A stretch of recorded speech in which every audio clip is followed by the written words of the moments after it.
ये क्या, जगन्नाथ जी और बलभद्र जी ऐसे भिक्षा क्यों मांगने जा रहे हैं? जानिए ये कथा। पूरी धाम के भीतर एक दिन प्रभु जगन्नाथ जी कुछ उदास से बैठे थे। रोज रोज वही भोग, वही स्वाद, वही परंपरा। उन्होंने मुस्कुराते हुए लक्ष्मी जी से कहा, देवी, क्या आज कुछ अच्छा भोग खाने को मिलेगा?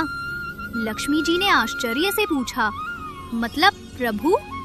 जगन्नाथ जी बोले, अरे देवी, रोज रोज एक ही तरह का भोग खाते खाते थक गया हूँ। कुछ नया स्वाद मिले तो मजा आ जाए। लक्ष्मी जी बोली, आज तो कुछ नहीं हो सकता प्रभु, आज का प्रसाद पहले ही सिद्ध हो चुका है, कल देखती हूँ कुछ नया। जगन्नाथ जी मुस्कुराए, पर उनके मन में आज कुछ अलग खाने की इच्छा थी।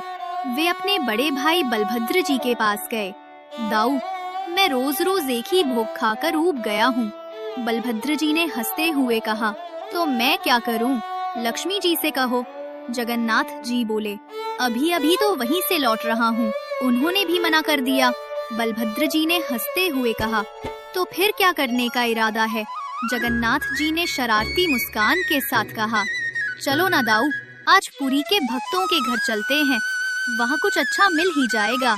दोनों ने निर्धन बालकों का रूप धारण किया और पूरी नगरी में घूमने लगे। पहले वे एक धनवान व्यापारी के घर पहुँचे। दरवाजा खटखटाया। व्यापारी बाहर आया और बोला, क्या बात है बच्चों? जगन्नाथ जी बोले, श्रीमान, हम बहुत दूर से आए हैं, क्या कुछ भोजन मिलेगा? व्यापारी बड़ा कंजूस था, बोला, बिल्कुल खिलाता, पर आज तो घर में भोजन बना ही नहीं, क्या खिलाऊं तुम्हें? जगन्नाथ जी ने बलभद्र जी की ओर देखा और कहा, दाऊ, यहाँ कुछ मिलने वाला नहीं, चलो आगे। अब वे एक ब्राह्मण के घर पहुँचे। ब्राह्मण उतना धनी नहीं था, पर सम्मानित था। उसने दोनों को भीतर बुलाया, आसन दिया, पर थोड़ी देर में बोला, बच्चों, आज प्रसाद सब समाप्त हो गया है, ऊपर से मेरी पत्नी भी बीमार है, ये लो जल बताशा और आगे बढ़ो। जगन्नाथ जी मुस्कुराए, बोले, अच्छा दाऊ, चलो।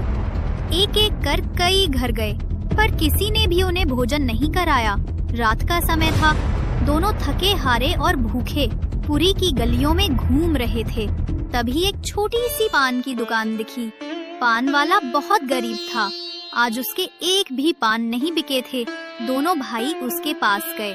जगन्नाथ जी बोले, काका, सुबह से कुछ नहीं खाया, क्या आपके पास कुछ खाने को है?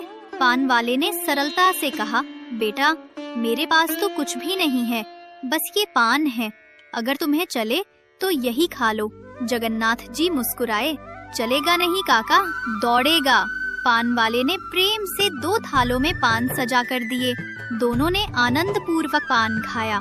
जाते समय जगन्नाथ जी ने अपनी मंदिर की सोने की थाली उस पान वाले को भेंट कर दी। पान वाले ने मना किया, पर जगन्नाथ जी प्रसन्न होकर वैकुंठ लौट गए। उधर लक्ष्मी जी ने कहा, प्रभु आइए, भोग लगाइए। जगन्नाथ जी बोले, आवश्यकता नहीं है देवी, आज पेट भरा है। लक्ष्मी जी बोली, क्या खा लिया आपने? जगन्नाथ जी मुस्कुराकर बोले, मेरे एक भक्त का प्रेम से भरा पान देवी। लक्ष्मी जी ने कहा, धन्य है आप प्रभु, धन्य है आपकी भक्त वत्सलता, और धन्य है वो भक्त। सुबह जब मंगला आरती हुई तो मंदिर में हंगामा मच गया। सोने की थाली गायब थी। पूरी नगरी में समाचार फैल गया। पान वाले के पास जब ये खबर पहुंची तो वो सब समझ गया, पर वो मंदिर नहीं गया, क्योंकि उसे ज्ञात था प्रभु फिर आएंगे। उसके मन में लोभ नहीं, बस प्रेम और प्रतीक्षा थी। रात हुई, वो व्याकुल होकर बैठा रहा। तभी धुंधली रात में 2 बालक फिर से प्रकट हुए। जगन्नाथ जी बोले, काका, आज पान नहीं खिलाओगे?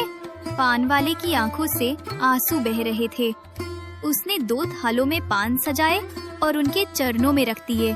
जगन्नाथ जी और बलभद्र जी ने प्रेम पूर्वक पान खाया। जगन्नाथ जी ने फिर अपना पटका देने लगे तो पान वाला बोला, नहीं, अब ये नहीं चाहिए। जगन्नाथ जी ने पूछा, तो फिर क्या चाहिए काका? पान वाला रो पड़ा, प्रभु, अब मैं जान गया कि आप साक्षात जगन्नाथ हैं और ये आपके साथ स्वयं बलभद्र जी हैं। अब कृपा कीजिए प्रभु, मुझे इस संसार के चक्र से मुक्त कर अपने नित्य धाम में रख लीजिए। जगन्नाथ जी ने मुस्कुराते हुए अपना दिव्य रूप दिखाया। तथास्तु। और उसी क्षण वह पान वाला प्रभु के चरणों में विलीन हो गया। उसकी आत्मा सदा सदा के लिए प्रभु के नित्य धाम में निवास करने लगी। भक्ति में न धन चाहिए न वैभव, भगवान को चाहिए केवल प्रेम, सच्चा, निर्मल और निष्कपट प्रेम।